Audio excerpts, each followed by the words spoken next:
Executive Director of the Rose Kennedy Greenway Conservancy. Thank you to so many of you for coming out tonight. We are excited to tell you about what we've been doing and hear your thoughts on it as well. Our agenda for tonight is slow build. Our agenda for tonight is as follows. We want to look back to the community meeting we had about a year ago, talk about what came out of that.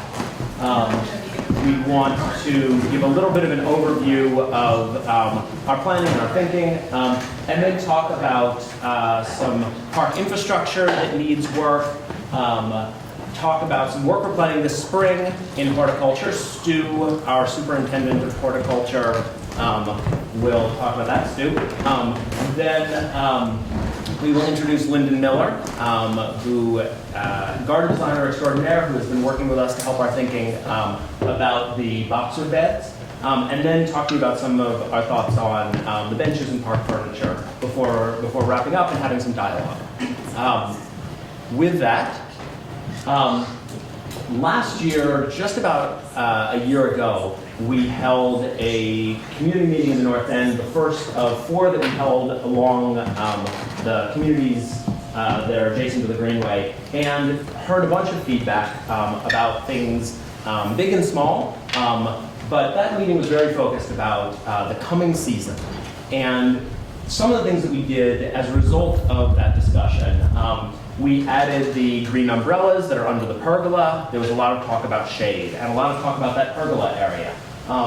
Also, to reflect the shade, we transplanted some trees and added some trees on the edge of the lawns to allow people a few more places to sit in the shade on a hot day.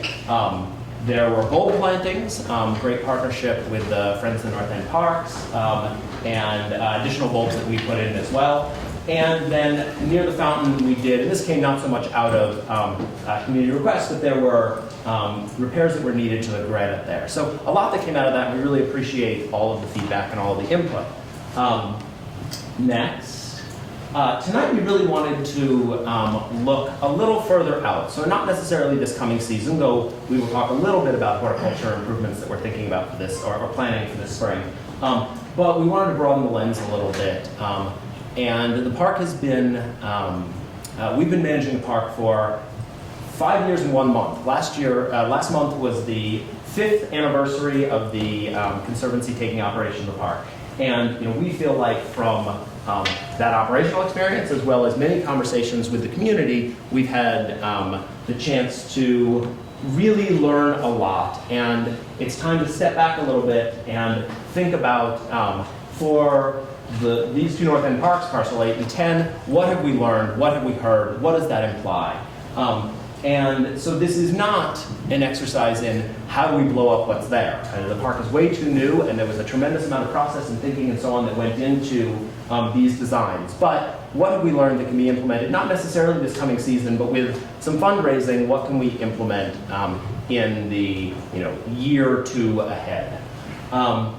There's also been real evolution around the park, and the more yet to come, clearly, with the Parcel 7, the registry going in, opening this April, and the Boston Public Market operating on the plaza starting this spring, and then opening the indoor market in 2015, the Parcel 9 development, the discussions that are going on around the Government Center garage, the Faneuil Hall just a bit further south, reorienting to the Greenway. There's a lot of change there, and we need to all discuss that and think about what the ramifications are for the western side of those 2 North End parks. So that's why, that's the process we've been going through. That's what we've been thinking about, learning from you and learning from our operational staff and our field staff. With that, I'm going to run fairly quickly through the infrastructure items. It's happy to take more questions about it, but it's not the most exciting stuff. So we want to get to the horticulture, which is more fun. First of all, On parcel 8, there is a leak in the wall. It has been that way for most of the time. It is getting worse, however. It was originally, the original construction, this came up actually at last year's community meeting, so there's a little bit more discussion. The original construction there, the problem began almost immediately. The contractor grouted it. It needs fixing. Because that fix failed, we need to open this up, look at what's going on down there, and make a better fix than was made by the original contractor. Next, the twinkle lights on the Freedom Trail have not worked for quite some time. There's condensation in them that probably has shorted them out. Again, they need to be, we've tried a number of different small fixes. We're at the point now where they need to be removed and replaced. Classic weathering, you've got sidewalks that are heaving a little bit, repairs needed here. These uplights are, if you've ever tried to lean against one, don't. They wiggle a bit, and they will only wiggle more over time. Next. The rails along the fountains have, corroded is not quite the right word. Someone here, like Steve, would be able to correct my language, but there we go, thank you. And need to be sort of stripped down and refinished. Next. The pergola support posts, there's potentially electrolysis that has occurred here. We need to investigate the problem, and it isn't simply repainting that's likely needed. Next, also the furniture, both the movable furniture and the benches, shows, in the case of the movable furniture, what you might expect from 5 years of wear, which is why last summer we replaced about half the furniture that's out. We need to replace the other half. The benches show much worse wear than I think they ought to at 5 years. All of these things we are very aware of. We have heard your comments about them, certainly we observed them ourselves. It's a fair amount of money to fix all of those across the board, but we are in the process of fundraising for this. We've actually put in a big grant application for it and are identifying other sources of money. So those things won't be fixed immediately, but they're squarely in our sights. We'll try and identify throughout here which things are doable on what time frame and with what kind of fundraising support or existing budget. The money that we get from MassDOT is terrific. We get about $2 million a year. It pays for about 80% of our maintenance and horticulture costs alone. Everything else, the additional maintenance and horticulture, the programming, the improvements in the park like the carousel, all of those things are paid for by bringing private money to the table. And that has worked very well. Private money, about $27 million of private money has come in. We need to raise more private money for this. We will. With your help and support, we will. From there, I'd like to introduce Stu Schilleber. Stu is our superintendent of horticulture. He oversees the 4 horticulturalists on our staff, as well as the seasonals that we have each year. Stu will talk about the work that we're thinking about for this spring in the pergola beds. Good evening, everybody. Thanks for coming out. As Jesse said, I'm tasked with explaining what we'll be doing horticulturally in the North End parks this coming spring. This would be project-wise over and above our routine maintenance that we'll be providing up there. But our focus this coming spring is in the pergola beds of the North End parks. This would be parcel 8 and parcel 10. We're referencing these areas here. The long, narrow beds with the shrub plantings right now that are underneath the pergola and border cross street. Our objective with this project that we're going to roll out is to provide a more robust planting that hits on 4 seasons of plant variety, provides us with street screening, provides more interest, gives a sound buffer from the passing street. What the pergola is it's the front porch of the north end. I think that's how many people have referred to it. It's how we view it. It is what it is an oversized structural element that allows for transparency through to the north end. It is a large structure. It does anchor the east side of the north end parks, but in a way that still allows for the neighborhood to be viewed. What the pergola is not designed to do is to support vine growth across the top for shade. Hey, Stu, Yes. what is it you're gonna plant? And what is it supposed to do? I'm gonna get to that in just a second. and Everything. Yeah. Yep. The pergola itself. This is our Greenway, our north end pergola. Just to use as a point of reference, at maximum height, we're looking at about 20 feet here on the front side, down to about 14 feet on the back. Interesting to note that the north end pergola is a steel structure. We have these references to Christopher Columbus, to their wisteria-covered pergola, much smaller in scale, topping out a little less than 14 feet, made of wood. And then the Norman Leventhal Park pergola, again, even smaller than that in scale, topping out a little bit, about 10 feet, again, made of wood. So much smaller, completely different. These are vine-covered pergolas. North End Park is not at this time. Our approach to this coming spring is that vines and trellising, it won't provide shade for the pergola and the understory seating. The vines are not going to grow up and over the pergola. The structure itself is, as I just said, is metal. It heats up. It's not a conducive growing environment for the plant material. The structure itself requires periodic maintenance. We need to have exposure to the metal work. This would prevent us from introducing a wisteria or a similar woody vine to that. The armature system itself, to introduce a vine, to give it the ability to climb the pergola, would be an expensive addition to the existing pergola. And we also feel that we have an existing tree planting. The maples along the street are existing. They're establishing themselves. The tree canopy will only continue to fill in and provide some of that cover. Our approach this spring, as we'll go into a little more detail, is to do a robust understory planting, introducing variety in height, texture, color that hits on 4 seasons of interest, and again, providing that buffer from the street. Existing conditions of the pergola, what it is, what we all know it to be. It is a very busy space. We've got a lot of vertical man-made elements. We've got light posts, we've got utility boxes, we've got benches, and we've got trash can receptacles.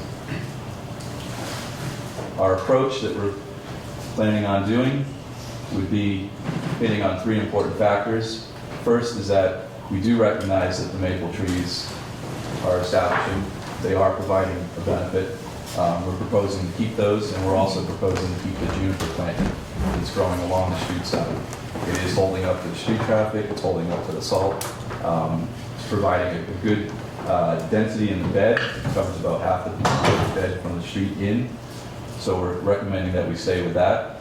But we are proposing that we add more shrubs with better diversity, increasing the height palette of those shrubs, and punctuations of high-colored roses, both single and carefree wandering roses. Our winter plant palette, with the introduction of the new plants, proposing that we introduce, holly. We've got some cornus. We're looking at other varieties of cornus here, introducing thuya, emerald arborvitae. So this is our winter palette. Spring palette, again, we're going to have the impact of our hollies that will be in the bed, and the thuyas again. Our rose varieties will start to be emerging. We've got a wonderful daffodil planting, as well as crocus and other varieties, introducing spirea into the bed as one of the plants. Summer interest and color will come from our, again, introduction of hydrangeas, spirea as the foliage changes. This is spirea ogon, mellow yellow, as it's known to some. Again, use of the roses, the variegated foliage on the cornice. Fall color, We see the transformation of the spirea as it starts to bronze out and go into the fall hues of color. Our flower panicles on the hydrangeas are starting to show fall color. Roses are still strong, they're going strong. We're still getting repeat blooms on those. We still have the impact of the upright vertical elements with our thulias and our hollies. We're starting to see foliage change with the cornice. The plan here in this rendering is to, this is our existing buffer of juniper plantings that we propose to remain along the street, serving us well. These are our existing maple trees, but here is where we introduce, upright elements of significant height. Our thulias, hollies in the back.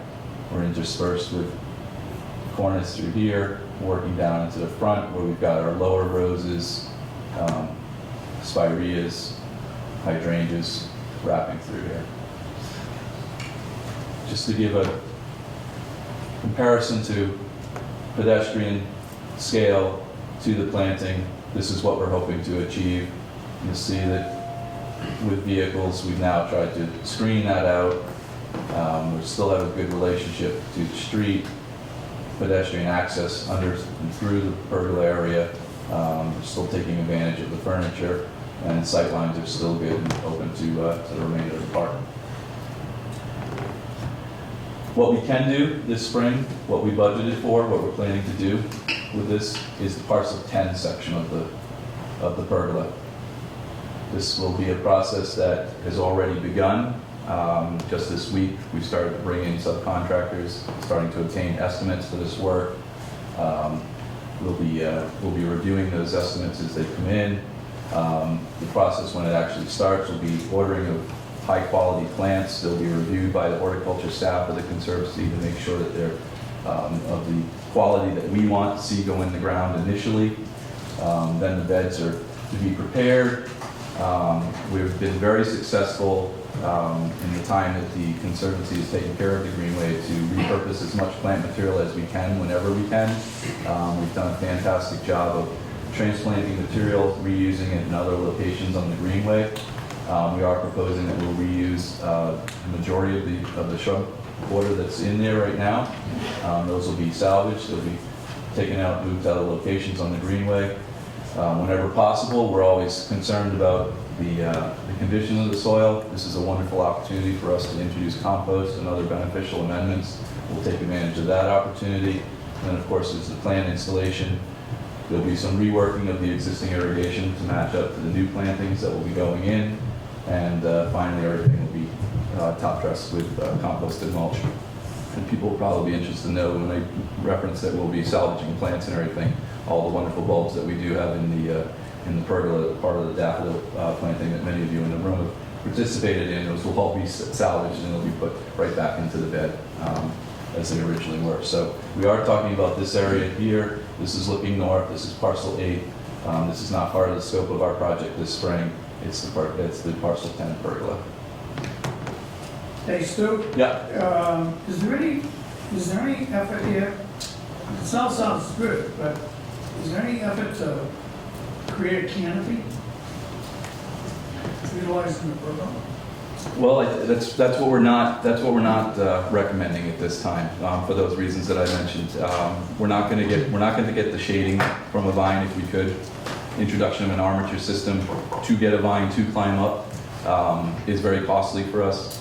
We're looking at the metal structure, being that conducting heat, not so desirable for the plant material. Also the periodic maintenance.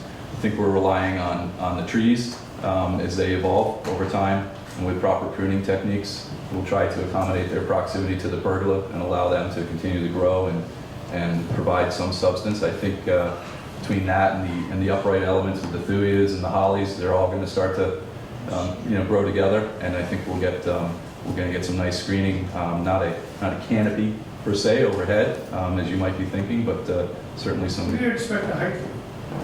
I think our thulias and stuff are going to be 8 feet, pushing 10 feet? 8 feet in excess, 8 to 9. So you're screened across the... It's not going to be. I mean, it's going to be it's going to undulate a little bit. It's not going to be a straight wall across or anything like that. We're going to introduce these and patterns and everything and try to mix it up. We've got to account for the existing vertical elements that are already there. We've got street lights that need to be planted around. We've got the maples canopy. We've got to recognize how those trees are going to grow and plant in between. It's a busy area, but I think we've got a good opportunity. Probably talking about thuias on parcel 10. Dara, maybe you might know the exact count, but I think we're about 7 or 8 thuias and maybe 10 to 12 hollies. If I'm right on that in the design. I want to say it's I don't think it's quite 10 hollies. I think it's 8 and maybe 7 thuias, and the hollies are spec'd at 6 to 8 feet, and the thuias are going to be a variety of heights, so won't just look quite even. They're going to run from 7 to on the smaller side and 10 to 12 on the larger side. If I can respond to what I think I'm going to answer your question too about shade and doing some sort of a canopy treatment on the top. Is that what you were asking? Or is it really more about the... It's one of my questions, yes. That's part of the reason why we're going to do this at the end, but I think it's appropriate to get in the middle of it now, is that... Let me jump in there. This structure... Let me just jump in there. You have a guest speaker tonight, Linda. It has a conceptual view as to perhaps what may come to be on the parcels in the north end. Do they juxtapose? Are they compatible? I think we're just about to I'm getting get into ahead that of- right I'm now. getting ahead Actually, of the discussion. it's a good question now, so I won't dwell. The biggest struggle we had is there's so much content to talk about with you tonight and to share the work that we've tried to boil it down in a way so you're not here for 4 hours, because we would like to be able to talk about it that long. Okay. So we've summarized a lot of things, which I'm sure when we summarize them, they precipitate a lot of questions. The one response in the pergola, and I think the misnomer, which is why at the beginning we showed the comparative sizes, because people see that and think that structure was really there for a shade structure when it was not designed to be. It faces west, so fundamentally, and the way it canopies up, and with this, we've done lots of sun angle studies, that if you put a canopy under the pergola, most of the time, because of the sun angles, most of the time you'll be shading a street, and you're not going to shade people sitting there because the sun is shining right in, which is why we initially purchased the green umbrellas to add to that and provide shade there. But I think we can come back to that. I think it's important with Linda Miller here to talk about, that's exactly answer your question. So Okay. why don't, if we can keep going just a little bit, if you, Yep. Mr. Baker. Sure. And then we'll get back to your question. So the pergola is what we're doing, and the box of beds are what we're continuing to think about. And Linda will go into more detail on that momentarily. But what we're looking at when we're talking about the box of beds is the seasonality of them. And currently, they've got some periods where they do exceptionally well. We probably know that by the springtime and our summertime. I mean, we've got a great planting of daffodils that currently exists. We come out really strong in the springtime, and we go into summer with a great follow-up bloom of echinacea and a lot of emerocallis, and it looks great. And we've got our Amsonias and everything up in parcel 8. We've got real strong color. And then midsummer, as we know, it starts to fade a little bit. And our fall. Oh, I'm sorry, Steve. That's okay. Our Excuse me. our fall color is lacking. We don't have a lot of it. We recognize that here, and then certainly you can see in wintertime when we perform some cutbacks and everything, we have no real structure left in the beds beyond the boxwood borders. There's no evergreen element. There's no shrubbery and everything, so it's a little devoid of that. So what we're proposing, things that we're considering and everything is looking at the color palette. What can we do to add more diversity?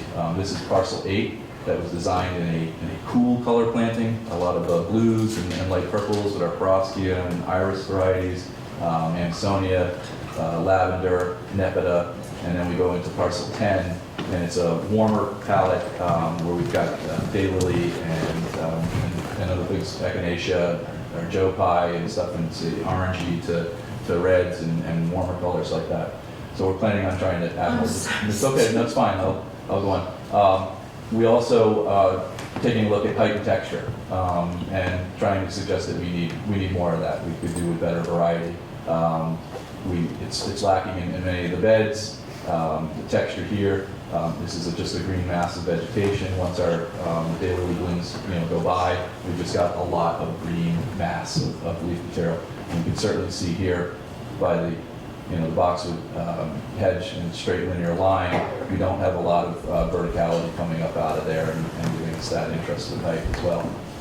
Also taking a look at, next slide please, the entrances, the 4 entrances to the North End Parks from the west side. This is looking in, I would be standing at Haymarket looking into the North End Parks this way, and this is what I'm encountering as I'm approaching. Looking across the street, looking south from parcel 8 over across the street to parcel 10. We've got this large utility box here. We've got just these masses of taxus looking across the street in the direction of the Hard Rock, looking east into the North End neighborhood this way. Our view is picture's a little dark here, but probably because we're looking at a lot of taxus material here as well. Just a big block, and it's a little ominous as you approach. We're trying to take an approach that will create a more welcoming experience. And Still, you're gonna make a more welcoming approach. yeah, What does that mean? Are you gonna remove some cement? I'm going to be able to talk yeah, about this. we're gonna get to that. We're gonna try to introduce again through variety, through height, through texture. These big blocks of taxus, it's something that we need to look at, probably break them up and do some removals and introduce more exciting varieties. We're also taking a look at the existing state of the boxwood. Due to the way that it was planted, it's not a single row planting of boxwood, it's a double row planting. It's causing us to, in order to provide setback with the seeding wall and to keep it off the vegetation, we're shearing into the plant a little more than we would like to. If it was a single plant, we'd be working on the edges a little bit more, but we're having to go deeper into the plant because of the double planting. Planting is tight. We'd like to get better air circulation amongst the plants, so proposing that we can try and create a more healthy growing environment for our boxwoods. And I think with that, I'd like to turn it over to Linda Jonash, our Director of Planning and Design. Thank you. Yep. Thanks. Your question was perfect timing about we're able to engage a really extraordinary landscape designer of specialty in urban parks to help us look at this park holistically. So we're not doing a lot of one of this and one of that. That's something that's really guiding us so that the park works as a whole together. It's you need to think about a lot of elements when you're redoing horticulture about, do you want to have places where people can sit and be quiet? Do you want to have active places where people are passing through? Are there playing areas on the lawn? How can you view the plants from inside the park as well as outside? Environmental conditions, there's a lot of microclimates on the Greenway where some plants do well and in other places they don't. And that's one of the experience we've gotten having operated these parks and maintained them for almost 6 years now is our horticulture staff really knows what works and what doesn't work, and Lyndon will tell you some plants work great in one environment and they don't in another, and that knowledge is really critical.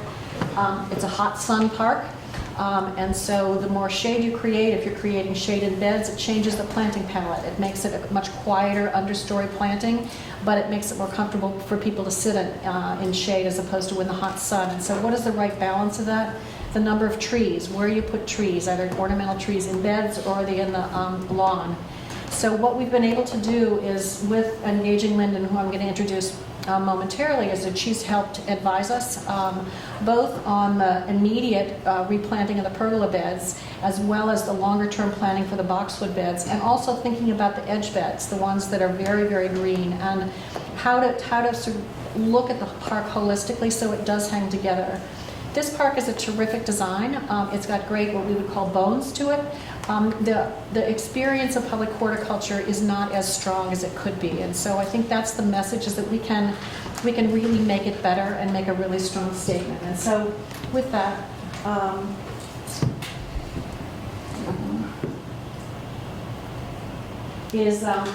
ta-da! I'm just so excited to welcome Lyndon Miller, who is just really known nationally. Has been a fierce advocate of public horticulture in its role in cities and making people's lives better. She has some signature parks all over New York and actually even internationally. She's been at this for 30 years, and she's been extraordinarily busy, and we've been talking for years to be able to engage her, and she keeps coming up and walking the parks, and finally it's happened. And so without further ado, I just want to turn this over to Lyndon for her to talk about her observations and what her recommendations are for us moving forward. I just want to say what a great delight and honor it is to be able to do this. I've done about 30 projects in the city of New York in 32 years, some large and some very small, but I've never done any, never wanted to do any outside of New York. But this is something that really excites me. The Greenway is a wonderful, exciting, and innovative public space. And I think the staff is just the best, and I really enjoy working with such good professionals. And we've had fun thinking about this, and I've been working on this since November, evaluating it and thinking about it. And this is the kind of thing that when I came to it over the years, you don't see very much variety. You see a lot of hardscape. You have these entrances. Yeah, there you are. Which hit you right in the face, so nothing says do come in and enjoy this as you might if you had more variety in the beds. Also here, except, I've seen it sometimes when the plants peek up over the edge of the boxwood a little bit, but most of the time you have to go over to the edge and look down to see what's in there. So we're hoping to change that. I am interested in, or feel passionately about the fact that people of all kinds need a connection with nature. I've seen it happen in New York in places that were once considered dangerous. When you bring in the variety and the beauty of nature and all the wonderful shrubs and perennials that can be used in certain places, it changes everybody's appreciation of the place and each other and their city. This is the kind of palette that we could have in those beds right now, instead of being just flat and brown and empty the way they are.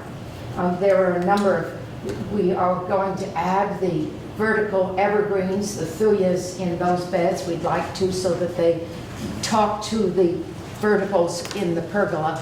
So the two elements, and as they grow, they will eventually really talk to each other from a design point of view. There are the straight hedges, and then within that, this is a juniper that's called a blue star. You have all these different colors, the spruce, the red stems of different kinds of cornices. That's a red stem dogwood, and then this is one called midwinter fire. And then in the springtime, again, always the vertical evergreens, but adding lots of greens, blues, yellows, pinks, and dark reds. That's the purple smoke bush up there. I was a painter for 18 years, and I have loved being able to really, in a way, paint with plants. And if you add the dark reds, it makes the greens look greener. That's why they put hamburger in little green packages in the supermarket. And so I do the same thing in the garden to make the colors be richer. And you can see that there are lots of different textures, like the big round leaves of this hosta, which likes the sun. That's my favorite plant in the whole world, the oak-leafed hydrangea. And so if you get a park that I work on, it's got to have oak-leafed hydrangea, and it's such a great American plant, beautiful in 4 seasons. And in the summertime, we're going to add some dark red roses, roses which actually have dark purple new growth, which I love. And they will start in late spring, go through the summer. In New York, anyway, they're still blooming in early November. That's the Spirea ogon we were talking about. That is pale green with white flowers in the spring, lovely soft yellow in the summer. The foliage, there are no flowers on it now, and then I'll show you in a minute what it looks like in the fall. And then we would have, Sorry, excuse me? I jumped too quickly for you. I'll leave you to the summer. Excuse me. Okay, and then there are a number of good plants that are in there right now. So whatever we can, we're going to try to save. There's Perovskia, there's Nepeta, there's Hemerocallis here. The daylilies, a big mix of them.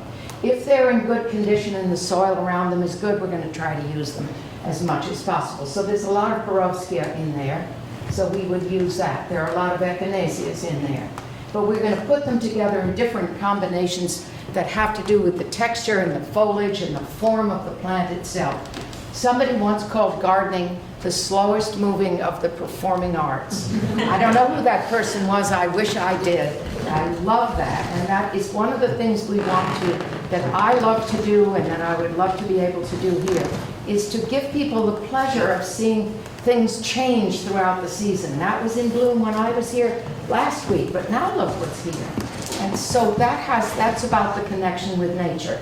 And city people really love and deserve that, because a lot of what's out there is cold and hard and full of concrete and steel, and this can make a big difference in people's lives. That's why I like to do it. And then this is in the fall. Look at that spirea. See what it looks like in the fall? It turns, it's in November, late November, it gets this red edge to the yellow leaf. That's Amsonia up there with some blue spruce. Again, always the vertical evergreens. This is a fall blooming aster, sedums and anemones. And that's the beautiful fall foliage of my favorite oak leaf hydrangea. What? Oh, thank you. This is just a preliminary design concept of trying to see what the different textures and colors would look like in plan that way. And then this is to show what it looks like from the side. This is what it would look like. You see the city faintly back there, although it's quite strong in real life. But this is what those beds would look like from the pergola, from the lawn, looking west. And so you can see the vertical elements. And then we would like to add some beautiful flowering trees, but we haven't decided what would be the most wonderful ones for everybody yet. And then this is a cut through to show there's someone walking down the middle, because we would probably leave the box in the middle. So you could still walk down the middle, but you could see things coming up on either side.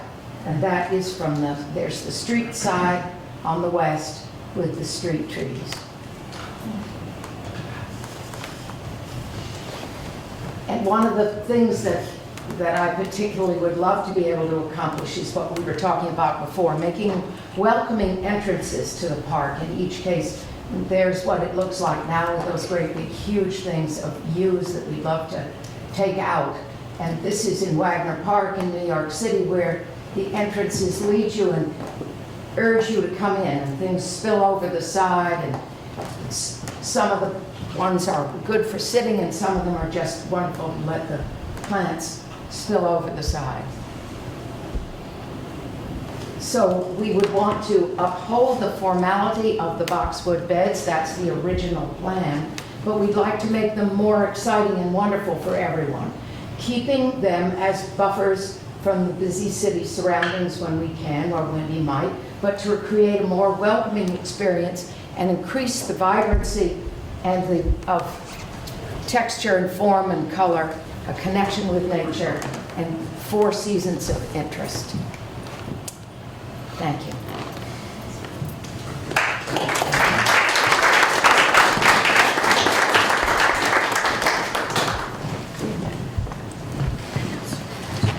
Topic we'd like to share, and one of the things having to do with the park furniture, some ideas we have. We've been, as you saw from the pictures, some of the benches in particular are very worn, and looking at options about replacing them or repairing them.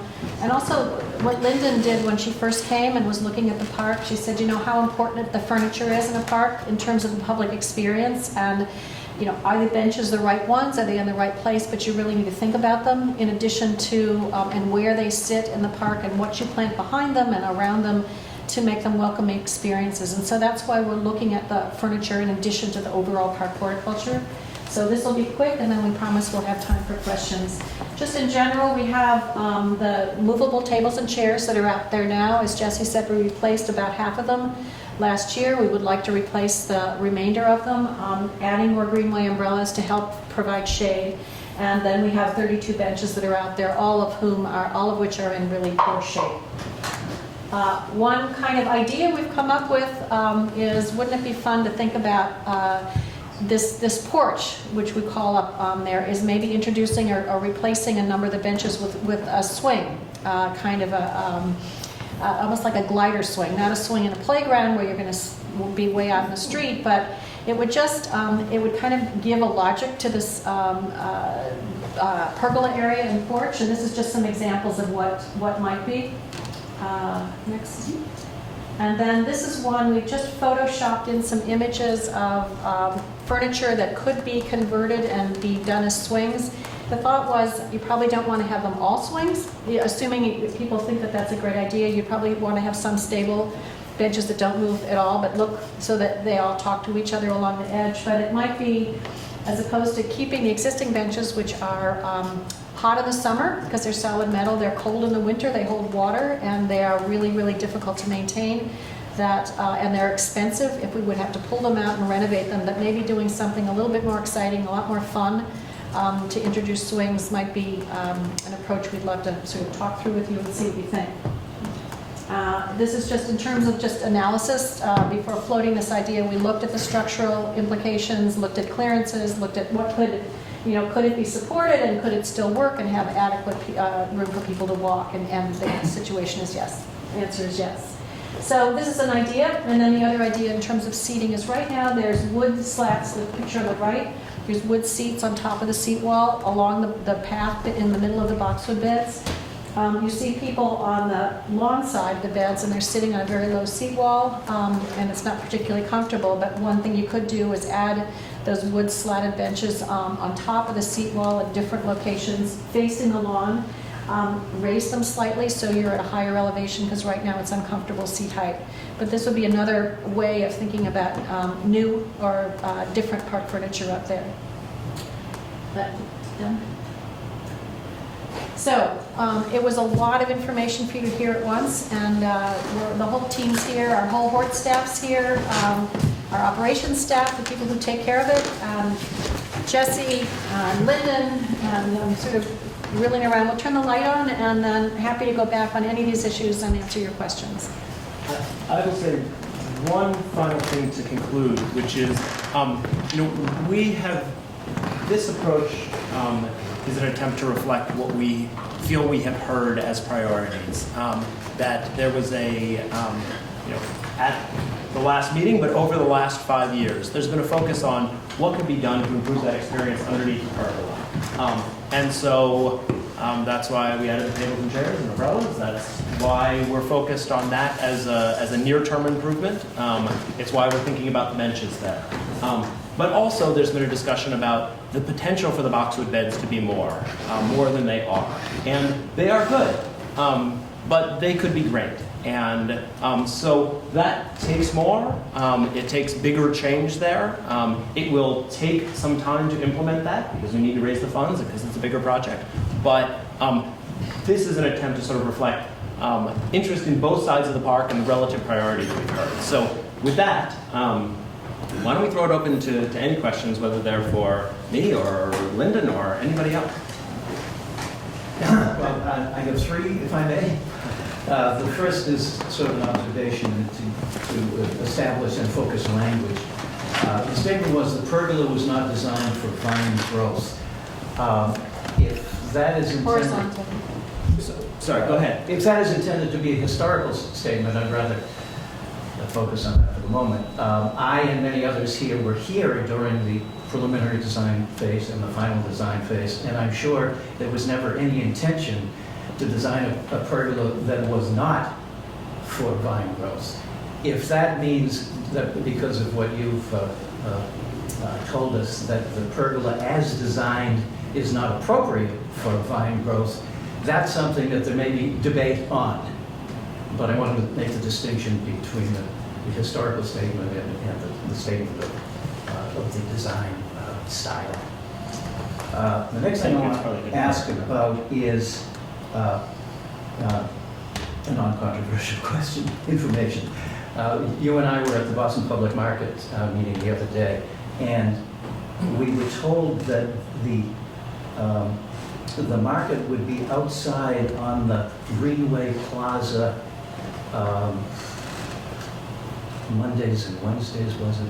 Did that mean on the plaza in front of parcel 7 or on the Greenway itself? No, that's the plaza in front of parcel 7, so not on the Greenway, Okay. the area right in front of the building that will be the public market. Okay, thanks. And a final question, I guess, goes to Linda Jonash. There has been neighborhood concern about shadows from the many construction projects that are going on around. And I guess the question is the Greenway paying attention to those shadows? And if the answer could be more than yes, can you tell us in what way and to which shadows and to which proposed developments you are paying attention and what your conclusions have been? Is this Greenway right, Victor, or just relative to the north end and the government center garage project? Just parcels 8 and 10 is what I... Just 8 and 10? Yes, I've attended many of the meetings. I've read the material, looked at the shade analysis. The impacts of that, we've studied that because we obviously care a lot about it. The impacts are predominantly at the very end, the late part of the day. They, from our standpoint, they aren't. They would not impact the park horticulture. There would be some shade in the afternoon. It would be moving across the park, but in terms of middle of the day, even to close to say 2 o'clock or 3 o'clock or any major time in the morning, the assessment has been that it is not going to adversely impact the park experience. Was that what your question is? I know we're tracking all of the development up and down the corridor. There's development going on in Chinatown, the Harbor Garage project, the whole municipal harbor plan, and we do care about that. We care about wind. I mean, a lot of things, but it's traffic and circulation, but shade, wind are two of environmental factors we care about, yeah. The question is for Lyndon, I guess. I'm very excited that, where is she? I'm right here. Oh, I'm sorry. Very excited that we're all familiar with the transformation of Bryant Park in New York. I lived there for the before part of it. And my question is, having worked on that, do you feel you'll be able to replicate that? Maybe that's too much for one person to bear, but do you feel like you'd be able to replicate that experience here? Well, Do you have the tools? the intent is the same, to create something beautiful and rich and full that blooms and is interesting in 4 seasons. Bryant Park's quite different. It's surrounded by skyscrapers. It has huge London plane trees all the way around. So one side of the gardens that I did is in the sun most of the time. The other one is usually in the shade. Whereas this has very little shade at all. It's in full sun and very, very strong wind. Bryant Park doesn't have that. In fact, we thought that Bryant Park, it also dips down in the middle. And so it turned out we could have planted more southern type plants like nandinas and things, because actually Bryant Park is warmer than the Conservatory Garden, warmer than the New York Botanical Garden where I've worked for so long. So each place, you have to think about each place and what all the situations are. But certainly I would like to try to create something that gives people pleasure the way Bryant Park does. I also think it's worth noting, since I lived in New York in the before on Bryant Park as well, that it was called Needle Park then. That's right. So Lyndon brought great heights, but was starting from way down here. And thankfully, the North End Park is not starting where That's Bryant Park right. was there. Bryant Park also had wonderful bones to work with. But Well, Bryant Park did. yeah, The big old trees. But we took out a lot of stuff so that people could see from one place to the other, because a lot of it was overgrown. You don't have a safety issue here at all. At least not that I know. Hi, Yes. Lyndon. Hi. 2 questions I'd like to ask. You talked about adding maybe 4 or 5 different plants, but I didn't see any grasses. Would you consider putting Well, grasses? I stayed away from grasses simply because the wonderful Greenway has lots of other places that have grasses. And I was trying to do something that gave people, if you had seen the grasses in one place and you were going for a walk, you might want to go up to the north end and see different combinations. That's why. Okay, just thinking for winter interest, but. Oh, yeah, I love grasses, but we've thought about different color stems, the cornices and things. And then the other thing that I really like about what you do is that you say make it gorgeous and they will come, and keep it that way and they will help. How do you think the community could help in this process? And what do you see going forward after you plant these gardens? Well, I know that first of all, starting about make it gorgeous and keep it that way, that's what this wonderful staff is so good at, and we'll try to pick the right plants that will do well. But certainly the community support is what is needed for the Greenway itself. It doesn't get half as much federal, state, or, well, never mind the feds, the state or the city support as many of the projects I work on in the city in New York. So I'm hoping that the community will also help support these with funds to make it possible to make these as beautiful as possible. Have you done budget comparisons?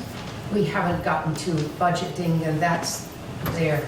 I'm the idea person, and they are going to figure Couple that out. questions. Sorry, one other thing there, which is, we've had a good partnership with Friends of the North End Parks, with the community, and I think that, we have really seen the value of volunteer help. 3 years ago, there were 300 hours of volunteer help in the park. Last year, that was over 3,000, and we just this winter hired a full-time volunteer coordinator because we really see the importance, not only that makes in the park, but that makes in the community, drawing those connections. And so we would love to do more with volunteers. That's why we have ramped it up and why we're looking forward to it. Yes. I would just ask Lyndon to explain a little bit of the volunteer activity around the Conservancy. You've told us stories in other settings of Conservatory getting garden people. it closes at night. It has 5 full-time staff and 25 volunteers every week. It's very high maintenance. It was never intended. It's a beautiful formal garden, and we were not trying. Then I was trying to bring it back to life. And the volunteers that we have work very carefully under the staff. They come on a certain day of the week. They've been doing that for 33 years. I happened to pick Tuesdays 32 years ago. And because it was convenient for me and my friends who were good gardeners at the time. And it's evolved so that they come and they do horticultural things under the staff's direction. And certainly I would think deadheading and things like that would be helpful, but that would be something that I would leave, as I do in the conservatory garden, very much to the staff. I was curious what your estimated budget was for the planting under parcel 10 pergola is at the moment, like what the We have budgeted about $25,000 for that. That is money that we think should do that without a problem. We haven't gotten bids yet, but we don't anticipate that that it will be insufficient. We'll have the skill. And I was also curious if there's any way you could have community volunteers help put the plants in the ground. Let me defer to Stu on that, because I think it probably depends on. Let me defer to Stu. I think if I'm answering your question correctly, if it's a contracted job, we would have the contractor do the installation. But certainly there's elements to the project. Removal of shrubs could be a cost-saving maneuver if we were able to employ help on that. Certainly that could be a little too arduous for some people. We've got a whole, as you well know, our bulb layer that's in there too. It'd be great to, I think we could incorporate that. Most of the jobs I do in New York, I design it, we count the plants, I work with the staff, and then we hire the very best contractor, and we buy the very best plants, the most beautiful ones, the best specimens, and very carefully thought out, so that you get this instant wonderful thing. I mean, I've done places that were so dangerous that people wouldn't go to them. So you try to make it very beautiful right at the beginning, and then, Jean, just to answer that, what I meant was the kinds of plants I put into the conservatory garden 32 years ago are very different. I've learned a great deal since then. And I try to put in plants that will take as good care of themselves as they can, that they will, we're not putting in delphiniums or auriculas or something, so that the kind of help that we can get from volunteers and things will be much appreciated. But it's not the kind of stuff that's done in the conservatory garden, even now. A few topics I'd like to address. On the issue of the planting palette and plan, it's wonderful to hear this, and it's right in line with what the community's expectation was from the beginning of the design of these parks. And it's something that we've been calling for the last couple of years, so it's great to hear all of this tonight, especially in your presentation. With respect to the shrubs, though, I'm surprised that more of the shrubs are not being removed. The boxwoods, I thought the boxwoods, that it was your description that the boxwoods were damaged and diseased, and that they should go, and I think the boxwoods should go too. I did pick up on your statement about preserving not preserving the beds, but preserving the formality of the beds. So in some cases, especially down the middle of the path, and then I'll defer to Stu because he's the person who knows what the condition is of the plants and the soil. But I like the formality of the inside path. But I think it's off-putting.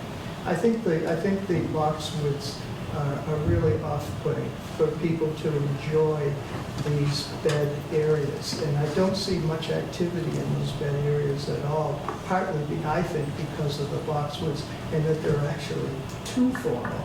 And as you mentioned, they are, or maybe Stu mentioned it, they're moving into the seating along the, nobody that I see uses the seating along the granite walls there. I didn't even know they were seating because nobody's using They're it. so far down. So it's great that you're proposing to do something with that, although I'd like to see some planning done to make sure that the trees that are going in, the shading that the trees will provide, or that you'll get maximum benefit from the shades that the trees will provide in the areas where people are going to be sitting. So I didn't hear much tonight about, we heard the various individual elements of the plan, but not how you're linking them together.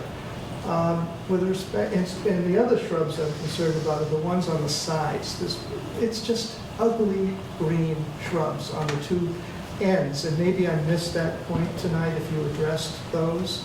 But to me, those end beds have they're a huge lost opportunity in terms of providing more color to I would certainly agree with that. I think that Linda said before that we try to condense a lot of information. So I think the really short answer is we agree with you.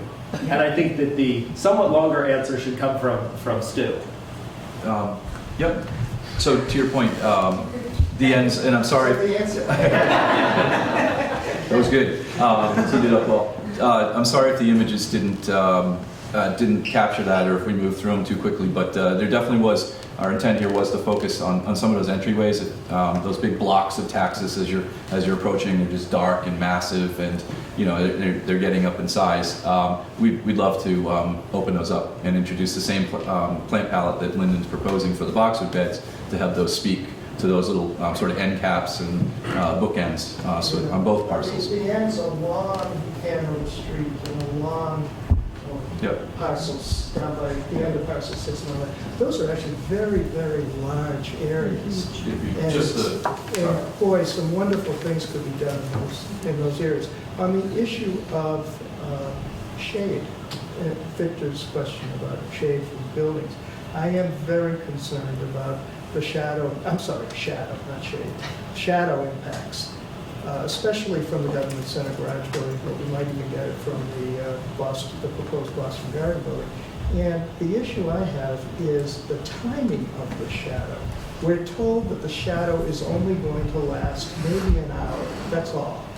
But it's the timing that's so important. And Linda, you pointed, I think it was you that pointed out that the shadow will occur in the late day. That's exactly when it shouldn't occur for people. That may be good for plants, But for people, when I walk out through parcel 6 in the warm weather, parcel 6 is loaded with people, and especially families from the north end, who are enjoying the last couple of hours of sunlight after they've come home from work. They're with their children, and they go out there, and we already have shadow at that time coming from the existing Boston Government Center garage. Go out there between, say, 6 and 8 in the warmer weather, and you will see that much of parcel 6 is already covered with, I'm sorry, I'm saying parcel 6, I mean parcel 8. Much of parcel 8 is covered with shadow from the existing garage. The buildings they're proposing to build there are going to create even greater shadow at that time of day.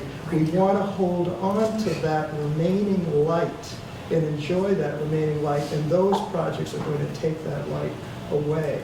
On the issue of the pergola, I noticed we've all seen the umbrellas that are out there, and they're certainly not enough. Have you considered non-plant shading? For instance, is there any way to retrofit them with screens that could be automated, that could be on a timer actually, and the shade would move along the top of the pergola during the high sun time of the day?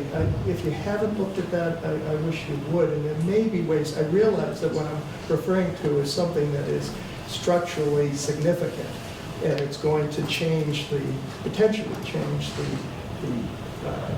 the design of those, the visual design of those pergolas. But I think it should be looked at, because I think there's probably some really cool shade technology, screen technology that's out there now that might be really cool on those pergolas. I guess we could say again, as Bessie said, the short answer is yes. A meeting on the pergola and shade and what it can and cannot do, we could probably spend an hour talking about that. Your points are well taken. There's been some analysis done. Nothing of what we're doing would preclude that, and we will continue to look at different solutions. It's a really tough structure to retrofit anything. Every single element in that is at a different angle. There's nothing that is a common cut that you can do sort of common spacing to get any kind of common what's the word? Benefit of duplicating it over and over again. You know what the word is, Jesse, but I can't come up with it right now. So, I mean, public art installations or something that could drop down and be used. I think that we want to look at that, but fundamentally the height of it, all its irregular angles, and the shape, and the fact that it faces west, present a lot of challenges, but doesn't keep us from stopping to look at it, and we're happy to talk about it with you.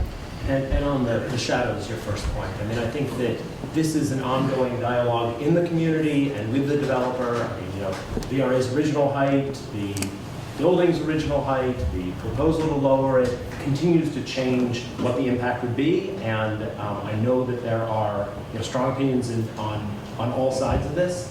We are very much appreciate hearing that, and I mean, that's why we have these forums, so we can hear the diverse perspectives on it. We will continue to look at it, and I think your point is that there's what is the plant impact, and there's what is the people impact, and clearly we need to think about both of those things.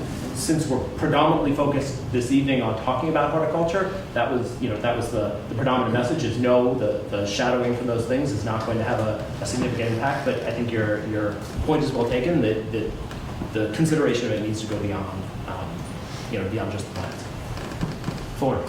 I have a question about the potential risks to the horticulture and the new and old plantings based on some of the construction projects that have been mentioned already. The Residents Association has had several meetings with developers, particularly in the Government Center Garage project, where the developers expressed reluctance to encapsulate the building during the demolition phase. The reason that's important to consider is because the structure is an old 70s garage that likely includes PCBs and other toxic elements that we certainly want to protect the community from if there's a large-scale demolition. But one of the things that I would worry about is what materials might be unleashed that could actually damage or kill plants. And I'm wondering if you guys have looked at that at all and have expressed any concerns to the developers that, if they don't, do things right, they could destroy, thousands or hundreds of thousands of dollars of plantings. This goes way beyond the expertise that I have, so I'm going to defer to Linda. We have a director of planning and design for a reason. It's the right question. Have we spent a lot of time talking with them exactly what their construction methodology will be? No. Will they be bound by fairly strict requirements on dust and emissions coming from the construction site? Some of the requirements that they're going to have to be will be probably more stringent for human beings than they will for plants. Are pretty resilient given the amount of sort of pollution and everything they have to handle now. It's the right question. It needs to be part of the conversation, and thank you for bringing it up again, because we have people in these parks too, and so. And they seem fairly dismissive about the notion of putting an entire structure around for demolition, which is something, for instance, that they did in the Worcester Center project when they were demolishing a large garage. There was a similar vintage construction. There's great risk to human health and long-term cancer risk, all that, but they won't acknowledge it.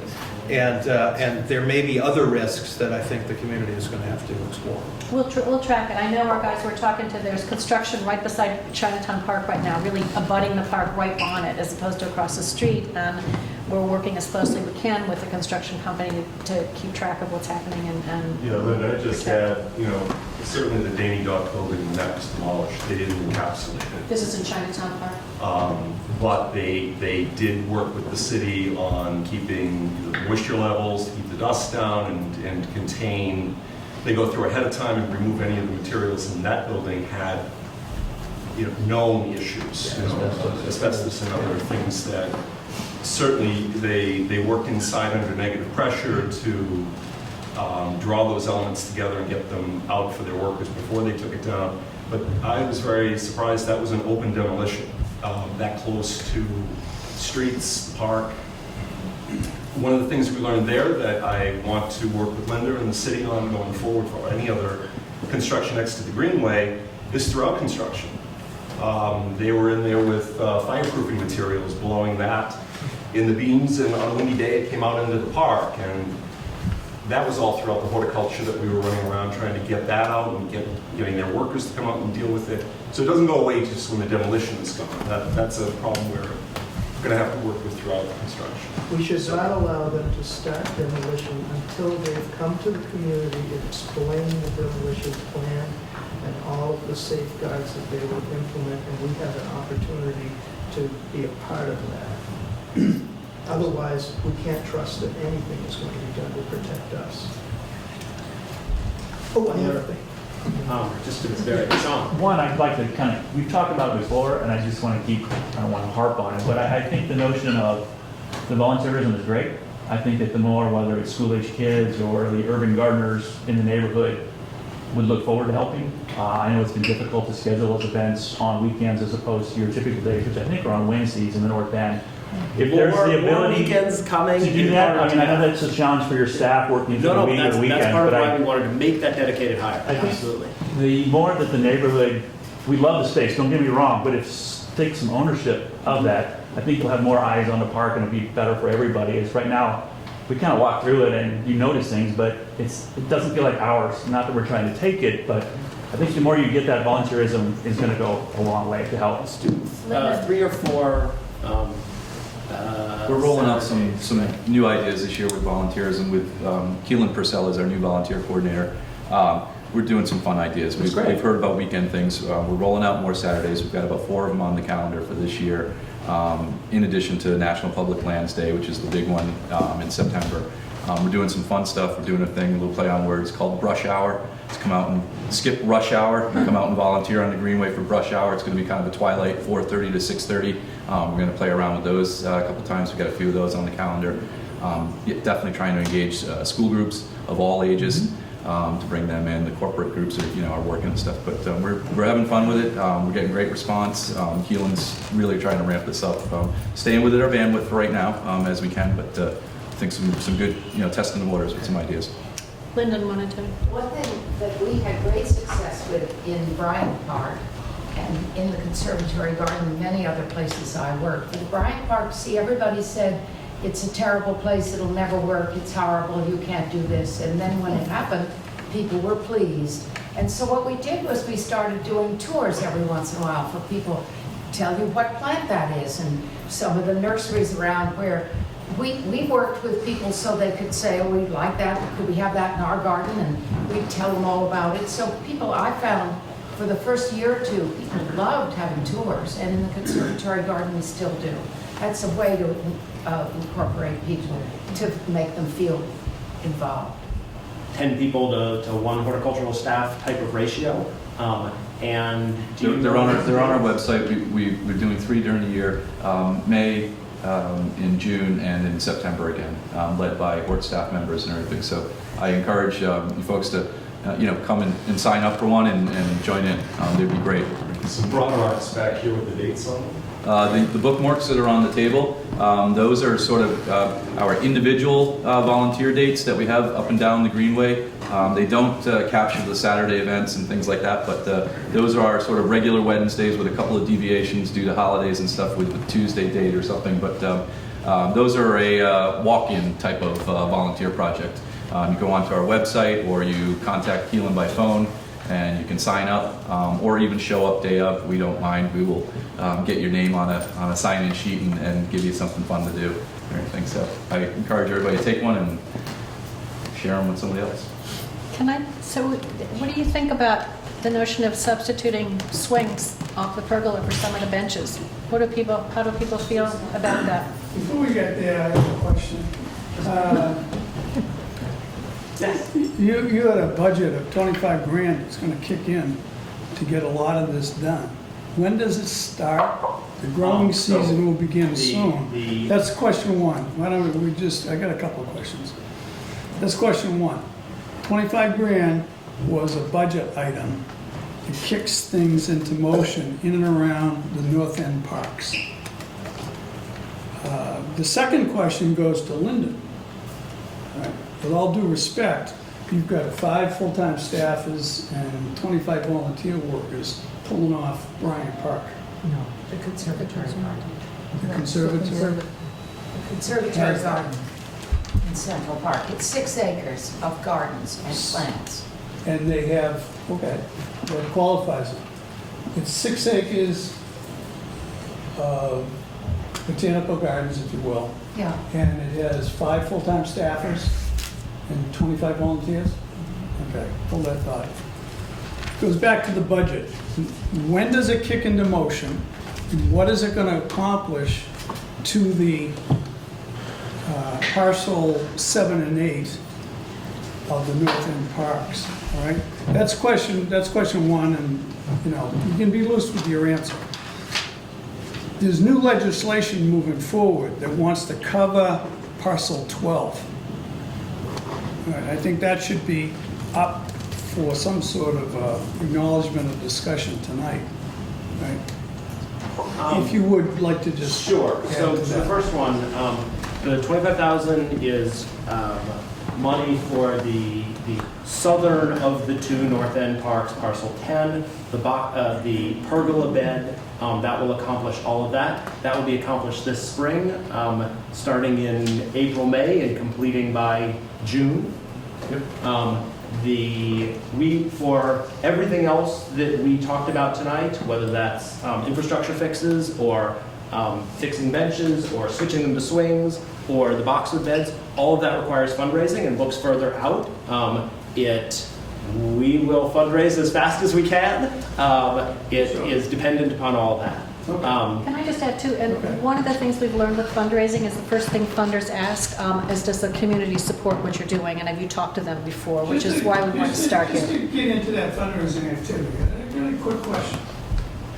When Rose Kennedy Greenway was set up, the conservative was set up, there was not to be any kind of commercial edification, if you will, on any kind of site along the Greenway.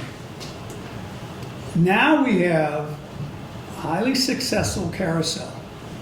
It was $1 million was anonymously raised, and $2.5 million was added to the fray by Tiffany's.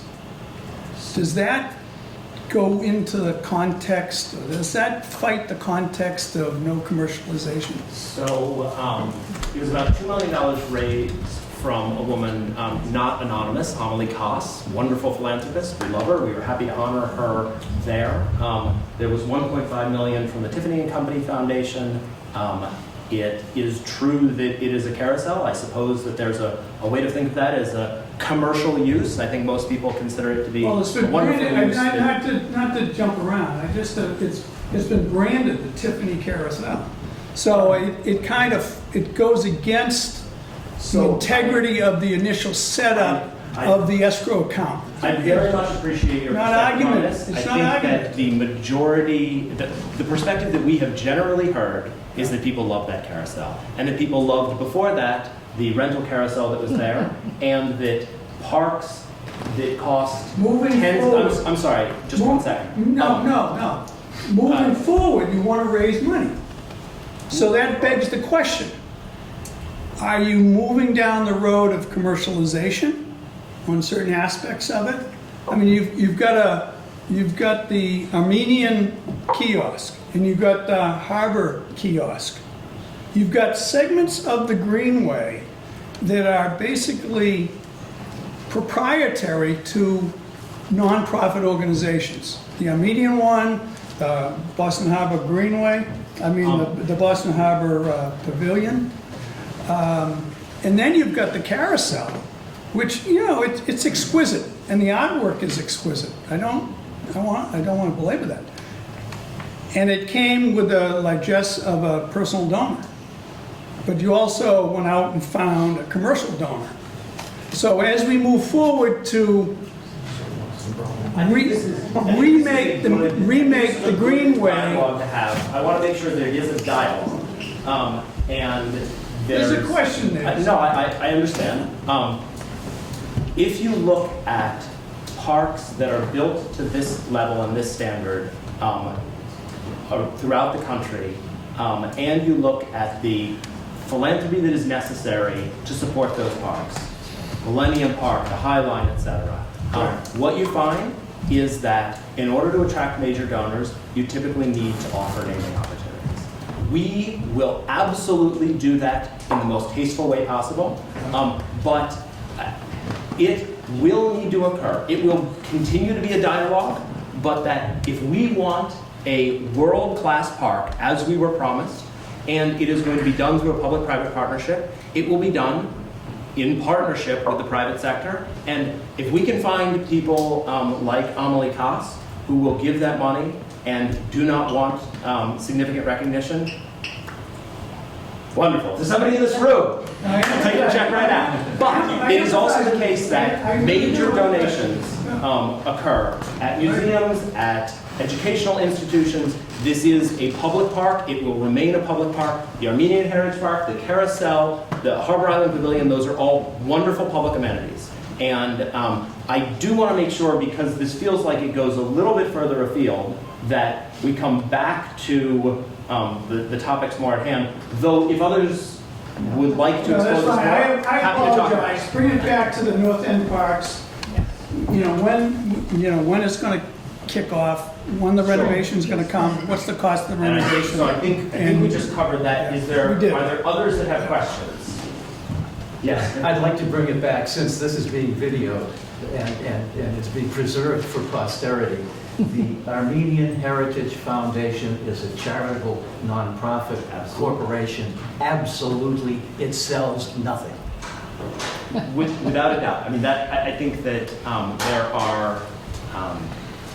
It was a wonderful gift that the Armenian Heritage Foundation put up $5 million to build and continues to pay for the maintenance. We are delighted that they have hired us to do it, but it is a park open to all. I think it's a great gift. And it is a gem.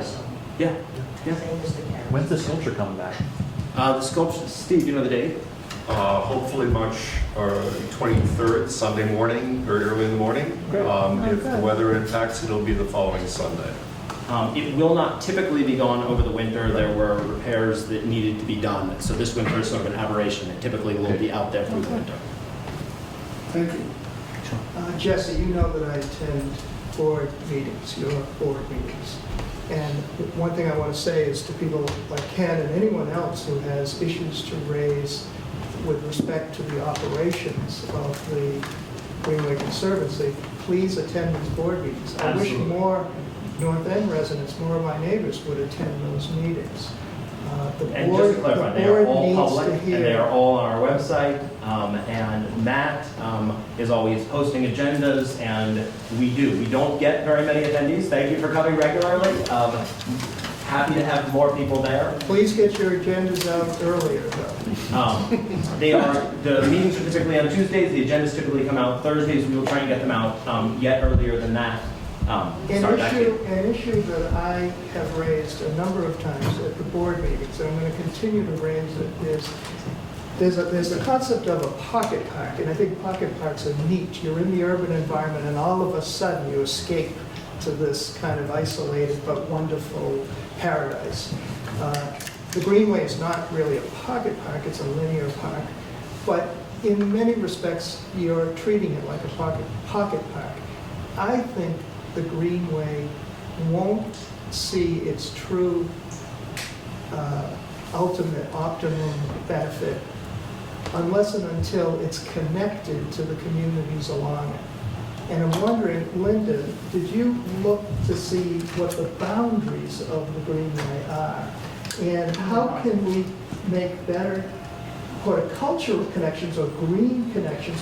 I've also brought up the issue of physical connections, wayfinding kind of things, not with signs necessarily, but just with urban design that kind of brings people to the place in a much easier way than it does now. And also making it safer for pedestrians as well. There's a lot of pedestrian risks in accessing the Greenway and also getting from one part of the Greenway to another part of the Greenway. And those things need to be considered and resolved as well. But Well, yes, that's why I was talking about, especially up at the northern end of parcel 8, where you're just, those big U's. And we saw someone walk by, a perfectly ordinary sized woman, and those U's are over the top of her head. And if you have this new development coming in, that's a whole other issue. But if you do, and hopefully you'll get some financial support that will help all of this, then you want to take those barriers away and welcome people in and take out the U's. And then along the street, we talked a lot about what to do along the street to make it more attractive when you're going along in the car and when you're walking along. And it's their decision as to what to do. But of course, ultimately, I'd like to see a lot of that box come out. I think that you're right to broaden the lens. I mean, the Conservancy's responsibilities are drawn with lease lines, but there's nothing magic about that lease line. And while we can't do a lot about that pedestrian experience crossing the street or about the things that are on the outboard sidewalks, we very much agree that that experience should be better. And we'll look to try and make those connections and where we can. one immediate thing we can do, and maybe you've already done some of this, is Friends of the North End Parks went out, as you know, and planted daffodils, bulbs everywhere. And they came up beautifully, and including in the Greenway itself, but also along the edges of the Greenway. Then we went in and we planted pansies. And the pansies were beautiful for a short while, but then the weather got warmer. The sun, of course, shines down without, there's no shade or anything. But most importantly, the irrigation systems don't work. If the irrigation systems had worked, we could have had beautiful color along the edges of the Greenway, along the edges of our neighborhood. Boston Parks is responsible for those irrigation systems, is my understanding. What can you do to help the community get those irrigation systems working, because I think they'll benefit the Greenway just as much as they'll benefit the community. So I just want to acknowledge how much I appreciate how much I appreciate that the dialogue over the 5 years that the Conservancy's been operating has changed to the point where what we're talking about is how to improve the areas and how to bring the level of care beyond the Greenway. I just think that's it's wonderful that that's the conversation now. Yeah. We share your frustration about those city irrigation systems. I mean, Anthony spends a tremendous amount of time thinking about those because they are. There are times where the city irrigation system impacts the Greenway. There are times, so we are regularly talking to them about. Can you address this? Can you turn this on? Can you fix this thing that's broken? We wish that the City of Boston Parks Department had a bigger budget themselves to be able to attack more of these repairs. The things that affect the Greenway, the things that affect the Greenway district broadly. So, I think Amy has looked into this, has talked to people at the city. They use the same contractor. I mean, they contracted out, and I think their budget for making a lot of these fixes is not what it could be. And so the advocacy that we all can do is for funds for the next Parks Commissioner, and for our Parks Commissioner, Chris Cook is a terrific interim Parks Commissioner. Perhaps he will be the Parks Commissioner, I'm not sure. Can you say the name again? Chris Cook is Tony Pollock's interim replacement. Okay, I didn't realize that. And whoever the next Parks Commissioner is, it would be terrific if they were able to bring more to city parks. I both mean, sort of innovative management that makes best use of practices, and almost certainly, though I'm not any expert in their budget, more money is needed for the Parks Department. Well, if you need our help in convincing Boston Parks to fix those irrigation systems, let's get together.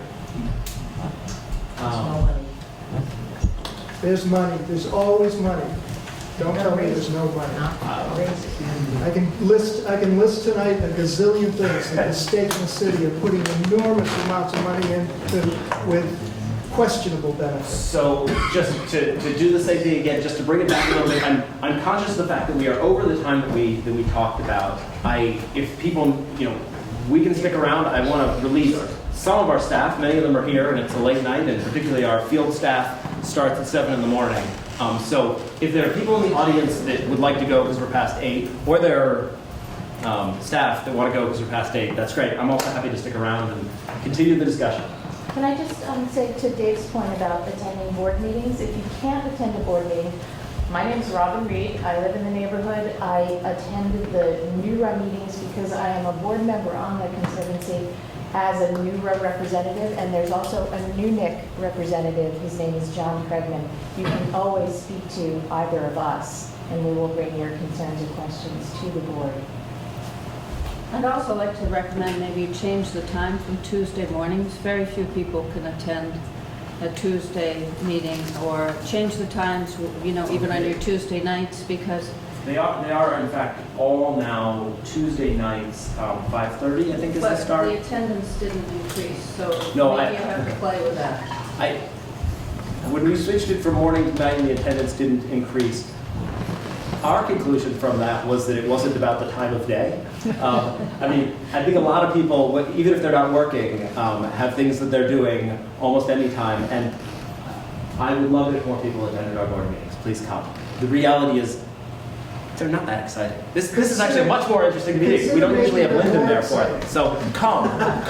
Consider making them more exciting. In fact, like bring them into each of the communities. Maybe you should hold a board meeting in each community, and part of the board meeting dedicate to the issues related to that community. That's a good suggestion. I will bring it up with our board. I think there's an interesting idea. It's good to test things out. We will see if that gets us more interest, more attendance. Thank you, Jesse. You've done a good Thank job. you. Being an original board member, it's come a long way. And we will see the benefits of the Greenway, not probably for another 6 to 7 years. But I thank you, and thank you very much for your input, because that's what's needed, is the welcoming effect as you enter the parks from all corners. And I think it's a very exciting park. And I tell people in New York, what are you doing these days? They say, well, I'm going up to Boston to work on the Greenway. And they say, oh, wow, how exciting. So it's got a reputation around as an interesting and exciting place. So I'm thrilled to be connected. Well, thank you to Lyndon, thank you to Robin, John Pregman, the other board member whose hosting was unable in the end to be here tonight, but thank you, and thank you to all of you for coming.